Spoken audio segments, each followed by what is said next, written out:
Yesus Kristus Tuhan jadi moto kami. Marilah semua PW Marta Maria bangkit sama-sama kerja dalam gereja,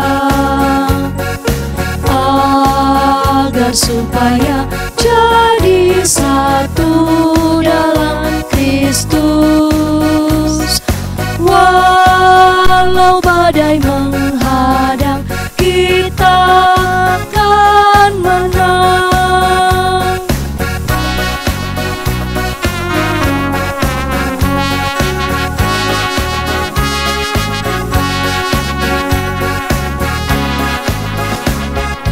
Lihatlah sekelilingmu, sawah ladang luas, padinya sudah menguning. Mari kita tuai, siapkanlah penuaimu, PW Marta Maria. Injil Kristus perisaimu, jangan pantang mundur. Marilah semua PW Marta Maria bangkit sama-sama kerja dalam gereja,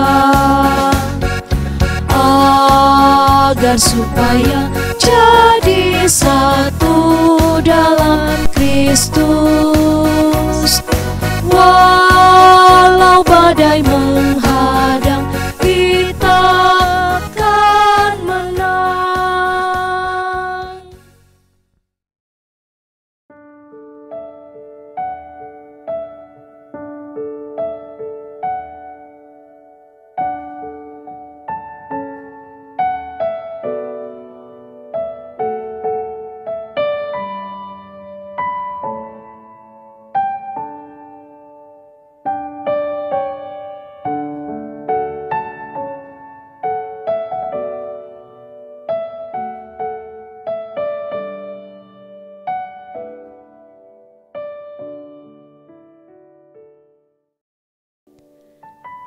Ibu-ibu yang terkasih dalam Tuhan, salam sejahtera bagi kita sekalian.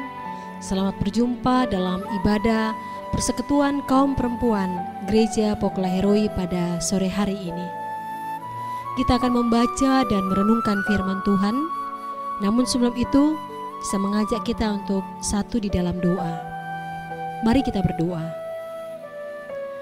Segala kemuliaan hanya bagi-Mu Tuhan, karena Engkau Allah yang patut dipuji dan dimuliakan oleh sekalian makhluk. Kami umat-Mu yang senantiasa Engkau berkati, kasihi dan peliharakan, kini bersekutu beribadah, ibadah PKPR Gereja Poklaheroi. Kiranya apa yang kami lakukan ini boleh menyenangkan hati-Mu. Kami pun akan membaca dan merenungkan firman-Mu. Ya Roh Kudus, baharuilah akal budi dan pekerti kami. Mampukan kami untuk dapat menghayatinya, terlebih untuk memberlakukannya dalam sepanjang hari hidup kami. Bapa, ampuni segala salah dan dosa kami, dan berfirmanlah, karena kami anak-anak-Mu telah siap sedia mengambil bagian dalam pemberitaan firman-Mu. Di dalam nama Anakmu Yesus Kristus, firman yang hidup, kepadamu-lah kami menyampaikan doa ini. Amin. Ibu-ibu yang terkasih dalam Tuhan, saat ini firman yang akan kita baca bersama dari Injil Matius pasal 18. Matius pasal 18 ayat yang ke-21 hingga ayatnya yang ke-22.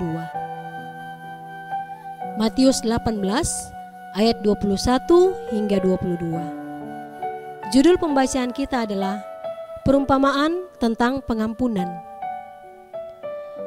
Kemudian datanglah Petrus dan berkata kepada Yesus, "Tuhan, sampai berapa kali aku harus mengampuni saudaraku jika ia berbuat dosa terhadap aku? Sampai 7 kali? Yesus berkata kepadanya, bukan. Aku berkata kepadamu, bukan sampai 7 kali, melainkan sampai 70 kali 7 kali. Demikianlah firman Tuhan. Amin. Ibu-ibu yang sama dikasih Tuhan, perintah utama yang disampaikan oleh Tuhan Yesus untuk kita laksanakan adalah yaitu mewujudkan kasih. Kasih kepada Tuhan, kasih kepada sesama manusia, dan juga kasih kepada alam semesta. Mengapa kita harus mentaati perintah Tuhan ini untuk mewujudkan kasih? Karena Allah adalah kasih. 1 Yohanes pasal 4 ayat 16b berbunyi, Allah adalah kasih, dan barang siapa tetap berada dalam kasih, ia tetap berada di dalam Allah dan Allah di dalam dia. Selanjutnya dalam 1 Yohanes 4 ayat 8 berbunyi, barang siapa tidak mengasihi, ia tidak mengenal Allah, sebab Allah adalah kasih. Dari kedua ayat ini mengajarkan kepada kita sekalian bahwa kalau kita mengatakan, saya ini mengenal Tuhan, saya hidup di dalam Tuhan, maka hendaknya kita mewujudkan kasih itu. Jadi barang siapa yang tidak mewujudkan kasih, maka sebetulnya ia tidak mengenal Allah, karena Allah adalah kasih. Kalau kehidupan sehari-hari kita lancar dan aman-aman saja, mungkin kita bisa melaksanakan kasih itu. Tapi bagaimana kalau dalam hidup ini kita pernah mengalami kekecewaan, kita pernah dilukai, kita pernah disakiti, kita pernah dikhianati? Apakah kasih itu masih ada? Saudara-saudara, ketika kita berbicara terhadap atau tentang wujud kasih itu, maka ada hal penting yang hendaknya dilakukan, yaitu pengampunan.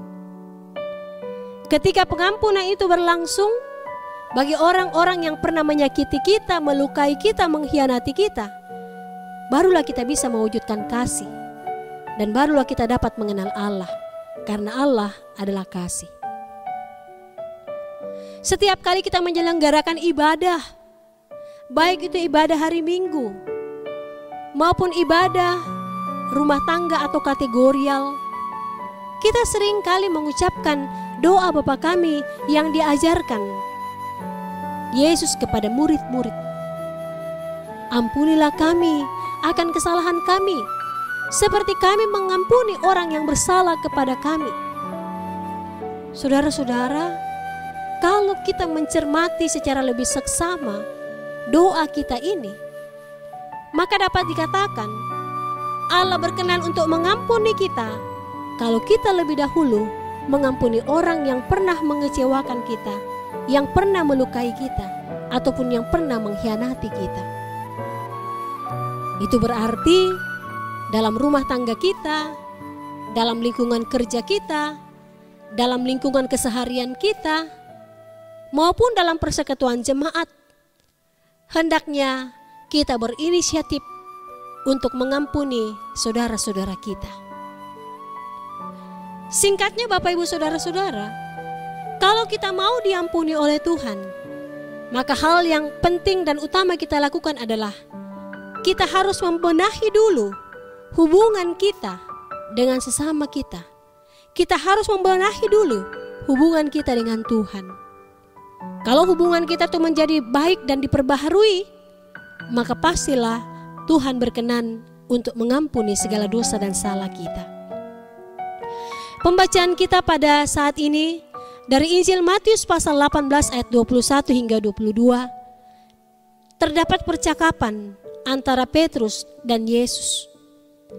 Petrus bertanya, sampai berapa kali saya harus mengampuni saudara yang pernah berbuat dosa terhadap aku? Tuhan Yesus menjawab, Aku berkata kepadamu, bukan sampai 7 kali, melainkan sampai 70 kali 7 kali. Saudara-saudara, jawaban Yesus di sini bukanlah bersifat matematika. Bukanlah sesuatu hal yang harus diukur. Tetapi jawaban Yesus tentang pengampunan di sini sebetulnya menunjukkan kualitas hidup dari orang-orang yang mengenal Allah secara benar. Sebuah hidup yang meliputi cara mengasihi, cara menjalin relasi atau hubungan, cara berpikir, dan cara berinteraksi antara satu dengan yang lain.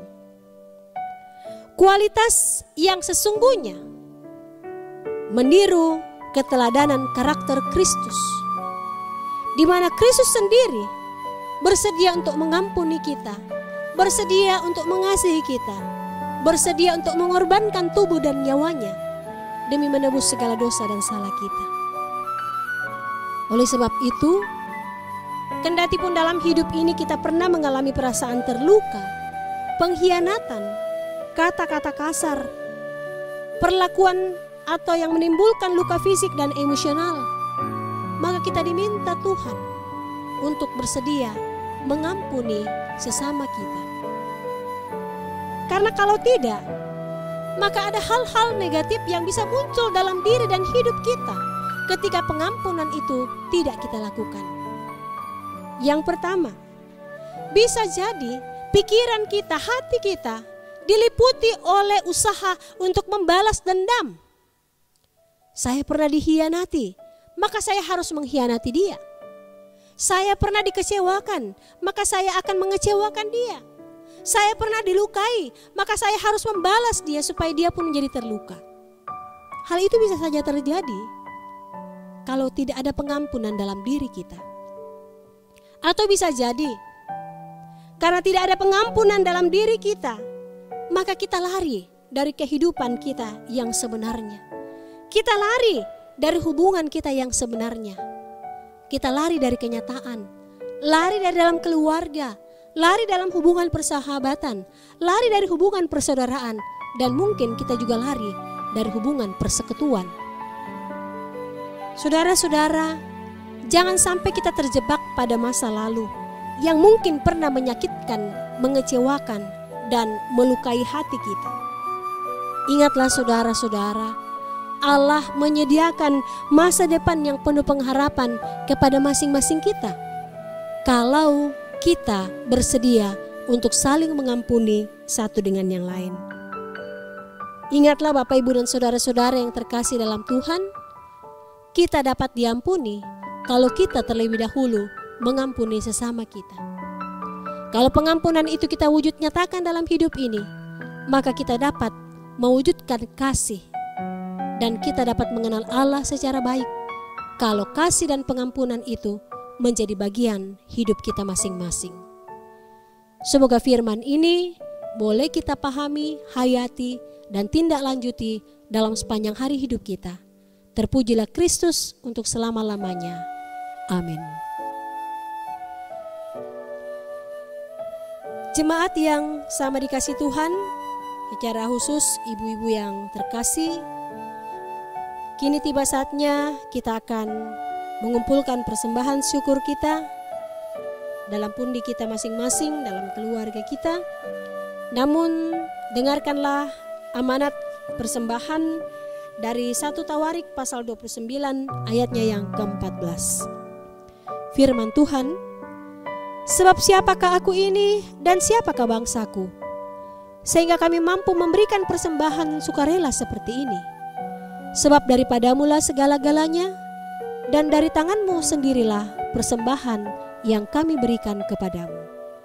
Demikianlah amanat persembahan yang akan menuntun kita dalam memberikan persembahan syukur. Mari kita memuji Tuhan dengan melakukan PKJ 147 baitnya yang pertama. PKJ 147 bait pertama, di sini aku bawa.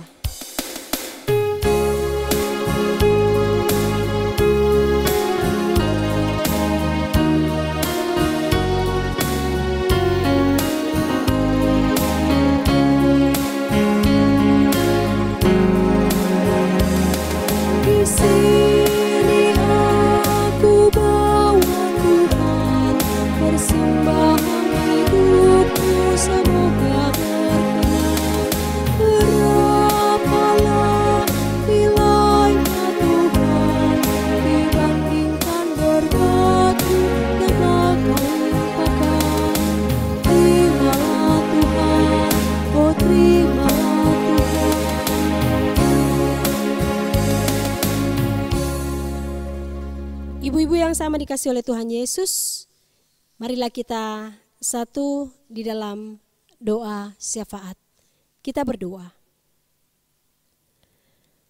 Tuhan, Engkau Allah yang Maha Kasih, Engkau Allah yang Maha Pengampun. Sebetulnya kami manusia ciptaan-Mu patut menerima penghukuman yang kekal. Oleh karena kami adalah manusia yang berdosa, kami dicemari oleh berbagai aib dan kenistaan. Tetapi karena kasih Tuhan Yesus yang begitu dahsyat dan ajaib, yang rela untuk mengorbankan tubuh, darah, dan nyawanya demi menebus segala dosa dan salah kami, demi menyelamatkan kami, maka kami pun diselamatkan. Kami pun diberkati, dikasihi, dituntun sebagaimana adanya kehidupan kami saat ini. Terima kasih ya Bapa, melalui ibadah persekutuan kaum perempuan Gereja Pokla Heroi, kami telah disapa oleh kebenaran firman-Mu, bahwa kami dapat mewujudkan perintah Tuhan Yesus, yaitu mewujudkan kasih kami kepada Tuhan, kasih kepada sesama, kasih kepada alam, bahkan kasih kepada diri kami. Kalau terlebih dahulu kami bersedia untuk saling mengampuni satu dengan yang lain. Tolonglah kami ya Bapa, sehingga kami boleh mengaminkan setiap kalimat yang kami ucapkan dalam doa Bapa kami yang Kau ajarkan kepada masing-masing kami. Bahwa kami dapat diampuni oleh Tuhan kalau kami terlebih dahulu mengampuni kesalahan orang-orang yang pernah mengkhianati kami, mengecewakan kami, menyakitkan kami, ataupun yang melukai kami. Terima kasih ya Bapa, mampukan kami untuk dapat memberlakukan kebenaran firman-Mu ini dalam sepanjang hari hidup kami. Kami berdoa kepadamu ya Bapa, bagi pengurus PKPR Gereja Pokla Heroi, Tuhan tetap mengaruniakan kesehatan, ketekunan, semangat, dan hikmat, sehingga segala program-program yang telah diputuskan Engkau tuntun dan sertai, sehingga dapat direalisasikan demi hormat dan kemuliaan nama-Mu. Kami percaya semua hal yang dikerjakan dalam nama Tuhan tidak akan pernah sia-sia. Ya Tuhan, kami juga berdoa kepadamu untuk seluruh anggota PKPR Gereja Pokla Heroi. Tuhan yang akan memberkati segala tugas dan tanggung jawab sebagai seorang istri, sebagai seorang ibu. Biarlah Engkau memberikan kesabaran, ketelatenan, kemampuan, kesehatan kepada masing-masing kami. Sehingga dalam keterbatasan, kekurangan, dan kelemahan yang kami miliki, kami menyaksikan betapa luar biasanya Engkau memperlengkapi kami, menyempurnakan kami, sehingga tugas dan tanggung jawab yang Tuhan percayakan kepada masing-masing kami, boleh kami selesaikan dengan baik. Kami juga berdoa kepadamu untuk keluarga-keluarga kami. Engkau yang akan bertindak selaku gembala yang baik, yang menuntun dan memelihara kehidupan seluruh keluarga Tuhan. Sehingga kami selalu memiliki cukup alasan untuk mengucap syukur kepadamu dalam segala hal. Dan kami tetap mengandalkan Engkau dalam setiap langkah kehidupan kami. Kami mendoakan anggota PKPR yang berulang tahun. Tuhan yang akan memperlengkapi dan menyempurnakan sukacita dan kegembiraan mereka. Dan Tuhan yang tetap mengayomi dengan sayap pengasihan-Mu, sehingga perjalanan hidup selanjutnya senantiasa diberkati dan dilindungi oleh Tuhan. Anggota PKPR yang berada dalam kelemahan tubuh, Engkau bertindak sebagai tabib yang berkuasa untuk menyembuhkan dan memulihkannya. Yang sedang berada dalam pergumulan, dalam masalah keluarga, masalah pekerjaan, masalah kehidupan sehari-hari, jangan biarkan anak-anak-Mu mengalami putus asa yang berkepanjangan. Tapi mereka selalu berlari kepada Tuhan, menyerukan segala pergumulan mereka, curahan hati mereka kepada Tuhan. Maka Engkau yang akan menjadikan anak-anak-Mu lebih daripada pemenang. Kami telah memberikan persembahan syukur kami, berkatilah ya Bapa sehingga dapat digunakan untuk menyebarluaskan Injil Kerajaan Allah di tengah-tengah dunia ini, bahkan untuk mewujudkan pelayanan kasih kami terlebih yang membutuhkan. Dan apa yang masih dimiliki oleh anak-anak Tuhan, Engkau yang akan peliharakan sehingga dapat dikelola seturut dengan kehendak-Mu, sehingga ketika Kristus datang untuk kali yang kedua, masing-masing kami dapat mempertanggungjawabkan berkat-berkat Tuhan yang telah Engkau curahkan di tengah kehidupan kami masing-masing. Ialah Bapa kami ada dalam kerajaan sorga, kami menyerahkan sepenuhnya kehidupan kami, keluarga kami, usaha kami, rencana kami, dan masa depan kami ke dalam tangan pengasihan-Mu. Biarlah semuanya boleh terjadi semata-mata karena keberpihakan Tuhan atas diri dan hidup kami. Terima kasih ya Bapa, ini doa yang kami sampaikan kepadamu. Tuhan yang akan menyendengkannya sehingga semua yang kami ucapkan ini, kami mohonkan ini, Engkau genapi seturut dengan kehendak-Mu. Terimalah berkat Tuhan. Kasih karunia, rahmat, dan damai sejahtera dari Allah Bapa, dari Yesus Kristus, serta kuasa Roh Kudus akan menyertai kita sekalian dalam kebenaran dan kasih, sebagaimana Kristus Yesus yang telah lebih dahulu mengasihi kita. Amin. Ibu-ibu yang terkasih dalam Tuhan, demikianlah ibadah PKPR yang boleh berlangsung pada saat ini. Tuhan memberkati kita sekalian. Shalom.